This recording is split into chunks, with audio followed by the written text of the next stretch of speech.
ओम शांति। आज बाबा के 3-5-21 के महावाक्य हैं।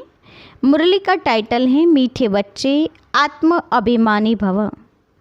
चलते फिरते उठते बैठते यही अभ्यास करते रहो तो तुम्हारी बहुत उन्नति होती रहेगी। प्रश्न है, बाप की एक्यूरेट याद किन बच्चों को बुद्धि में रहेगी? उत्तर, जिन बच्चों ने बाप को एक्यूरेट जाना है। कई बच्चे कहते हैं कि बिंदु को भला कैसे याद करें। भक्ति में तो अखंड ज्योति समझ याद करते आए, अभी बिंदी कहकर मुंझ जाते हैं। इसलिए पहले पहले यह निश्चय हो कि बाप अखंड ज्योति नहीं, वह तो अति सूक्ष्म बिंदु हैं, तब याद एक्यूरेट रह सकती हैं। ओम शांति। सभी बच्चे याद में बैठे हैं। मन मना भव, यह संस्कृत अक्षर वास्तव में है नहीं। बाप ने जब सहज राजयोग सिखाया है तब यह संस्कृत अक्षर बोले नहीं हैं। यह तो संस्कृत जानते ही नहीं हैं। बाप तो हिंदी में ही समझाते हैं। बल यह रथ हिंदी सिंधी तथा इंग्लिश जानने वाला है, परंतु बाप समझाते हिंदी में हैं। जो जिस धर्म का है उनकी अपनी भाषा है। यहाँ हिंदी भाषा ही चलती है। यह भाषा समझना सहज है और यह स्कूल भी वंडरफुल है।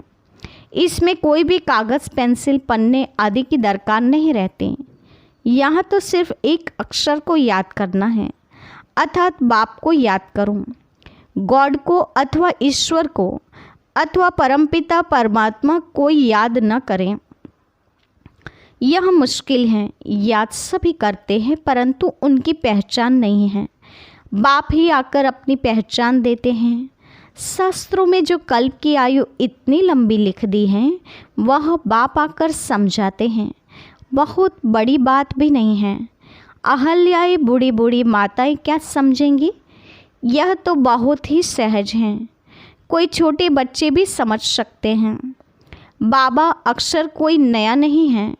शिव के मंदिर में जाते हैं तो बुद्धि में आता है कि यह शिव बाबा हैं, वह निराकार हैं। सभी मनुष्य मात्र बाबा कहते हैं। हम सर्व आत्माओं का बाप एक हैं। सब जीव की आत्माएं जो शरीर में निवास करती हैं बाप को याद करती हैं। सब धर्म वाले जो भी हैं सब परमपिता परमात्मा को याद जरूर करते हैं। वह है परमधाम में रहने वाला बाप। हम भी वहाँ के रहने वाले हैं। तो अब सिर्फ बाप को याद करना है। चाहते भी हैं हम पावन बने, बुलाते भी हैं हे पतितों को पावन करने वाले आओ। नई दुनिया पावन थी, अब फिर पुरानी हुई हैं। इनको कोई नया नहीं कहेंगे। भारतवासी जानते हैं नए भारत में देवी देवता राज्य करते थे। जब नया भारत था तो उसके आगे क्या था? संगम। इससे भी सहज कहना चाहिए, नए के आगे पुराना था। संगम को मनुष्य इतना सहज समझ नहीं सकते। न्यू वर्ल्ड ओल्ड वर्ल्ड, इसके बीच को फिर संगम कहते हैं। बाप के लिए ही कहते हैं हे पतित पावन आओ, आकर हमको पावन बनाओ। हम पतित बन गए हैं। नई दुनिया में कोई पुकारेंगे नहीं। अभी तुम्हारी समझ में आ गया है कि यह भारत पावन था। हे पतित पावन आओ, यह तो बहुत समय से बुलाते आए हैं। उनको यह पता नहीं कि पतित दुनिया कब पूरी होगी। कहते हैं शास्त्रों में ऐसे लिखा हुआ है कि अभी 40,000 वर्ष और कलयुग पतित दुनिया चलेगी। बिल्कुल ही घोर अंधेरे में है, अभी तुम रोशनी में हो। बाप ने तुमको अब रोशनी में लाया है। यह 5,000 वर्ष में सृष्टि का चक्र पूरा होता है। कल की बात है, तुम राज्य करते थे। बरोबर इन लक्ष्मी नारायण का राज्य था, स्वर्ग था। पावन दुनिया में कोई उपद्रव आदि हो नहीं सकता। उपद्रव होता ही है रावण राज्य में। यहाँ तुमको बाप समझाते हैं, तुम सम्मुख कानों से सुनते हो। कौन सुनते हैं? आत्मा। आत्मा को बड़ी खुशी होती है। हमको बाप फिर से आकर मिला है। बाप से वर्षा लिया था, अब बाप कहते हैं मुझे याद करो। इसमें कोई पढ़ने लिखने की बात नहीं। जब कोई आते हैं तो पूछा जाता है आपका कैसे आना हुआ, तो कहेंगे यहाँ के महात्मा से मिलने। क्यों, तुमको क्या चाहिए बताओ, कोई भिक्षा चाहिए? सन्यासी हो तो रोटी टुकड़ा चाहिए। सन्यासी किसके पास जाते हैं, वह रास्ते मिलते हैं तो रिलीजियस मनुष्य समझते हैं या फिर भी पवित्र मनुष्य हैं। इनको भोजन खिलाना अच्छा है। अभी तो पवित्रता भी नहीं रही है, बिल्कुल ही तमोप्रधान दुनिया है, इसमें बड़ी गंदगी है। मनुष्य कितना हैरान होते हैं। यहाँ तो हैरान होने की कोई बात नहीं। बाप कहते हैं लिखने करने की भी बात नहीं है। ये पॉइंट्स आदि भी लिखते हैं धारणा के लिए। जैसे डॉक्टर लोगों के पास भी कितनी दवाइयाँ होती हैं, इतनी सब दवाइयाँ याद रहती हैं। बैरिस्टर की बुद्धि में कितनी लो की बातें याद रहती हैं। तुमको याद क्या करना है? एक बात सो भी बड़ी सहज है। तुम कहते हो एक शिव बाबा को याद करो, वह कहते हैं शिव बाबा कैसे आएंगे, यह भी तुम्हारे सिवाय और किसको पता नहीं है। ईश्वर कहाँ है? वह तो कहेंगे नाम रूप से न्यारा है, या फिर कह देते हैं सर्वव्यापी हैं। रात दिन का फर्क हो जाता है दोनों अक्षरों में। नाम रूप से न्यारी तो कोई चीज़ है नहीं, फिर कह देते कुत्ते बिल्ली सब में परमात्मा है। दोनों एक दो के अपोजिट बातें हो जाती हैं। तो बाप अपना परिचय दे कहते हैं मुझ बाप को याद करो। गाया भी जाता है सहज राजयोग। बाबा कहते हैं योग का अक्षर निकाल दो, याद करो। जैसे छोटा बच्चा माँ बाप को देखने से ही जट गले लग जाता है, पहले सोच करेगा क्या कि हमारे माँ बाप हैं? नहीं, इसमें सोच करने की बात ही नहीं। तुम्हें भी सिर्फ शिव बाबा को याद करना है। भक्ति मार्ग में तुम शिव पर फूल चढ़ाते आए हो। सोमनाथ का मंदिर कितना भारी बनाया हुआ है, जो याद में मोहम्मद गजनवी ने आकर लूटा था। सोमनाथ का मंदिर भारत में नामेग्रामी है। सबसे पहले तो शिव की पूजा होनी चाहिए। बच्चों को यह सब नॉलेज अभी बुद्धि में आई है। बल पूजा आदि करते आए हो, परंतु तुमको यह पता नहीं था कि यह जड़ चित्र हैं। जरूर चैतन्य में आया होगा, तब तो वर्ष वर्ष शिव जयंती भी मनाते हैं। यह भी कहते हैं शिव परमात्मा निराकार हैं। आत्मा जानते हैं हम भी निराकार हैं। अभी तुम आत्म अभिमानी बनते हो, बहुत सहज हैं। वह तो हमारा बाबा हैं, ज्ञान का सागर, सुख का सागर, पतित पावन हैं। उनकी बहुत महिमा है। ब्रह्मा विष्णु शंकर की इतनी महिमा नहीं है, एक की ही महिमा गाते हैं। अब तुम बच्चे जानते हो बाबा आकर हमको वर्षा दे रहे हैं। जैसे लौकिक बाप बच्चों का लालन पालन करते हैं, पढ़ाते नहीं हैं। पढ़ाई के लिए स्कूल में जाते हैं, फिर वानप्रस्थ में गुरु किया जाता है। आजकल तो छोटे बड़े सबको गुरु करा देते हैं। यहाँ तो तुम बच्चों को कहा जाता है शिव बाबा को याद करो, सबका हक है, सब मेरे बच्चे हैं। तुम्हारे में भी कोई है जो अच्छी रीति याद करते हैं। कई तो कहते हैं बाबा किसको याद करें, बिंदी को कैसे याद करें, बड़ी चीज़ को याद किया जाता है। अच्छा, परमात्मा जिसको तुम याद करते हो वह चीज़ क्या है? तो कह देते अखंड ज्योति स्वरूप हैं, परंतु ऐसे नहीं है। अखंड ज्योति को याद करना रॉन्ग हो जाता है। याद तो एक्यूरेट चाहिए, पहले एक्यूरेट जानना चाहिए। बाप ही आकर अपना परिचय देते हैं और फिर बच्चों को सारी सृष्टि के आदि मध्य अंत का समाचार भी सुनाते हैं, डिटेल में भी तो नट सेल में भी। अब बाप कहते बच्चे तुमको पावन बनना है तो उसके लिए एक ही उपाय है, मुझे याद करो। मुझे कहते ही है पतित पावन, आत्मा को पावन बनाना है। आत्मा ही कहती है हम पतित बन गए हैं, हम पावन थे अब पतित हैं। सब तमोप्रधान हैं। हर एक चीज़ पहले सतोप्रधान फिर तमोप्रधान होती हैं। आत्मा खुद कहती है मैं पतित बनी हूँ, मुझे पावन बनाओ।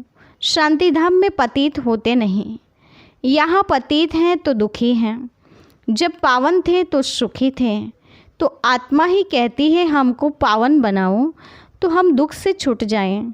तुम समझते हो आत्मा ही सब कुछ करती है, आत्मा ही जज बैरिस्टर आदि बनती हैं, आत्मा ही कहती है मैं राजा हूँ, मैं फलाना हूँ, अभी यह शरीर छोड़ दूसरा लेना है।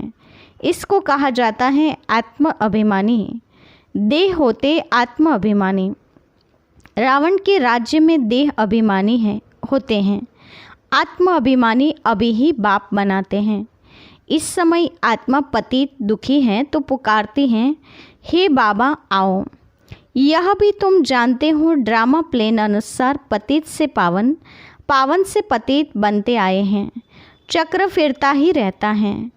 अभी तुम्हारी बुद्धि में बैठा है, हमारे 84 जन्म कैसे हुए हैं। अभी यह बात भूलो मत। स्वदर्शन चक्रधारी हो रहो, उठते बैठते चलते फिरते। बुद्धि में हमको सारी नॉलेज है। तुम समझते हो बेहद के बाप से हम बेहद का वर्षा ले रहे हैं। बाप बच्चों को समझाते हैं कि तुमको एक बाप को ही याद करना है। बाप को याद करना, रोटी टुक्कड़ खाना है बस। मीठे मीठे सिकिलते बच्चों को बाप घड़ी घड़ी कहते हैं, बच्चे पेट के लिए सिर्फ रोटी टुक्कड़ खाना है। पेट कोई जास्ती खाता नहीं है, एक पाव आटे का खाता है, दाल रोटी बस।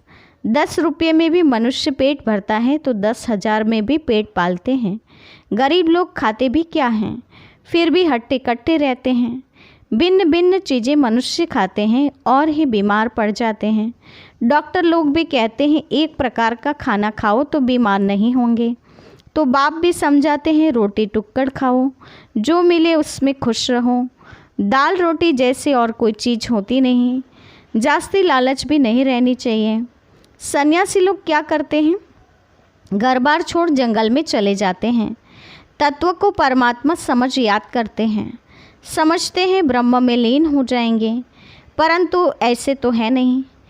आत्मा तो अमर है, लीन होने की बात नहीं। बाकी आत्मा पवित्र अपवित्र बनती हैं। तुमको कितना अच्छा ज्ञान मिला है, तुम ही प्रारब्ध भोगते हो। फिर यह ज्ञान भूल जाता है, फिर सीढ़ी उतरनी होती है। अब तुम्हारी बुद्धि में सारा ज्ञान बैठा हुआ है। हम 84 जन्म कैसे भोगते हैं, यह पार्ट कभी भी कोई का बंद नहीं होता है। यह बना बनाया ड्रामा है जो फिरता ही रहता है। यह कह नहीं सकते कि भगवान ने कब कैसे कहाँ बैठ बनाया, नहीं, यह तो चला ही आता है। वर्ल्ड की हिस्ट्री ज्योग्राफी रिपीट होती रहती है। इन बातों को कोई समझते ही नहीं। तुम जानते हो हम ड्रामा प्लेन अनुसार आए हैं, अब फिर से ड्रामा अनुसार राज्य ले रहे हैं। यह बातें कोई समझ नहीं सकते। पूछा जाता है ड्रामा सर्वशक्तिमान है व ईश्वर, तो कहते हैं ईश्वर सर्वशक्तिमान है। समझते हैं वह सब कुछ कर सकते हैं। बाप कहते हैं मैं भी ड्रामा के बंधन में बांधा हुआ हूँ, पतितों को पावन बनाने मुझे आना पड़ता है। तुम सतयुग में सुखी बन जाते हो, मैं भी जाकर विश्रामी होता हूँ परम धाम में। तुम सिर कुल्हे चढ़ जाते हो, तुम्हारी सिर पर सवारी है। तुम जानते हो सेकंड बाय सेकंड जो भी चलता है वह ड्रामा की नोंद है। तुम बच्चों को कितनी अच्छी नॉलेज है। अब सिर्फ बाप और वर्षे को याद करो बस। कागज़ पेंसिल आदि की कोई दरकार नहीं है। ब्रह्मा बाबा भी पढ़ते हैं, यह तो कुछ रखते ही नहीं। सिर्फ बाप को याद करना है तो वर्षा मिलेगा। कितना सहज है। याद से तुम एवर हेल्दी बनेंगे। यह है धारणा की बात। लिखने से क्या फ़ायदा होगा, यह तो सब विनाश हो जाएगा। परंतु कोई याद करने के लिए लिखते हैं। जैसे कोई बात याद करनी होती है तो गांठ बांध देते हैं। तुम भी गांठ बांध लो। शिव बाबा और वर्षे को याद करना है, यह तो बहुत सहज है। योग अर्थात याद। कहते हैं बाबा याद नहीं ठहरती, योग में कैसे बैठें। अरे लौकिक बाप की याद उठते बैठते चलते फिरते रहती हैं। तुम भी सिर्फ याद करो बस, बेड़ा पार है। अच्छा, मीठे मीठे सिकिलदे बच्चों के प्रति माता पिता बाप दादा का याद प्यार और गुड मॉर्निंग। रूहानी बाप की रूहानी बच्चों को नमस्ते। हम रूहानी बच्चों की रूहानी माता पिता बाप दादा को याद प्यार और नमस्ते। पूरी मूल्य का धारणा युक्त मुख्य सार। पहले पॉइंट, स्वदर्शन चक्रधारी बन 84 का चक्र बुद्धि में फेराते रहना है। बेहद बाप को याद कर बेहद का वर्षा लेना है, पावन बनना है। दूसरा, किसी भी चीज़ की लालच नहीं करनी है, जो मिले उसमें खुश रहना है। रोटी टुक्कड़ खाना है, बाप की याद में रहना है। वरदान, बुद्धि रूपी पाँव मर्यादा की लकीर के अंदर रखने वाले सर्व प्राप्ति संपन्न शक्तिशाली भव।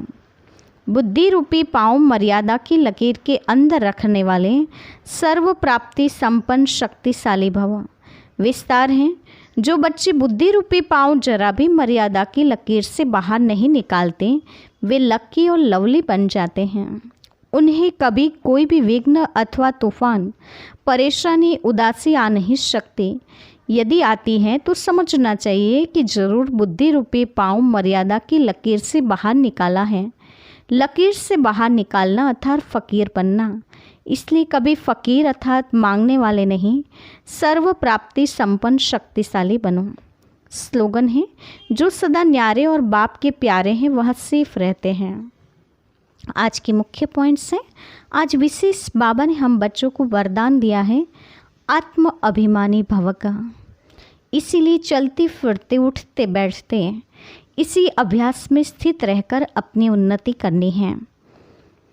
साथ ही बाप की एक्यूरेट याद उन बच्चों को रह सकती है जो समझते हैं कि भक्ति में अखंड ज्योति है, लेकिन उसके बदले यहाँ समझना है कि बिंदी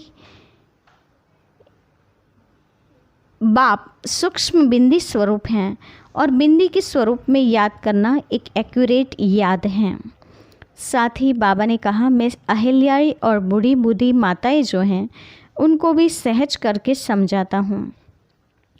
बाबा ने कहा कि पतित पावन आओ, आकर हमको पावन बनाओ। ऐसी पुकार करते आए तो ज़रूर वो पतित पावन ही हैं जो आकर पावन बनाते हैं। श्री बाबा फिर पतित पावन कैसे आते हैं वो तुम्हारे सिवाय और कोई नहीं जानते हैं। साथ ही बाबा ने कहा, सोमनाथ का मंदिर भी लूटा गया। मोहम्मद गजनवी ने अनेक बार लूटा था। सोमनाथ मंदिर भारत में नामी ग्रामी है। सबसे पहले शिव की ही पूजा होती है। बल पूजा करते आए हैं, लेकिन वो जड़ चित्र हैं। चैतन्य में वो अब आया है तो वर्ष वर्ष शिव जयंती भी मनाते हैं। शिव परमात्मा ही निराकार हैं और उसको उसी रूप में याद करना है। उसकी महिमा भी गाते हैं, ज्ञान सागर, सुख सागर, पतित पावन। साथ ही बाबा ने कहा, लौकिक पिता को याद करने टाइम सोचते नहीं हैं, सहज याद आ जाती हैं। वैसे पारलौकिक बाप को भी सहज याद करना है। बिंदी रूप बाप के स्वरूप में याद करना है। उठते बैठते चलते फिरते बुद्धि में हमको सारी नॉलेज रहे। साथ ही बाबा ने स्वदर्शन चक्रधारी बनने के लिए भी कहा। बाप ने कहा कि याद भी करना है और रोटी टुक्कड़ खाना है। पेट जास्ती नहीं मांगता है। दाल रोटी जैसी कोई भी चीज़ होती नहीं बाबा कहते हैं, और जास्ती लालच भी नहीं करनी चाहिए। बाप को याद करके वर्षा लेना और पावन बनना है। जास्ती लालच न करते हुए जो मिले उसमें खुश रहना है। और बुद्धि रूपी पाँव मर्यादा की लकीर के अंदर रखेंगे तो कभी फ़कीर नहीं बन सकते। फ़कीर बनना अर्थात मांगने वाले बनना, लेकिन अभी मांगने वाले नहीं, सर्व प्राप्ति संपन्न शक्तिशाली बनना है। और सदा न्यारे बाप के प्यारे होते हैं तो वो बच्चे सदा सेफ रहते हैं। अच्छा, ओम शांति।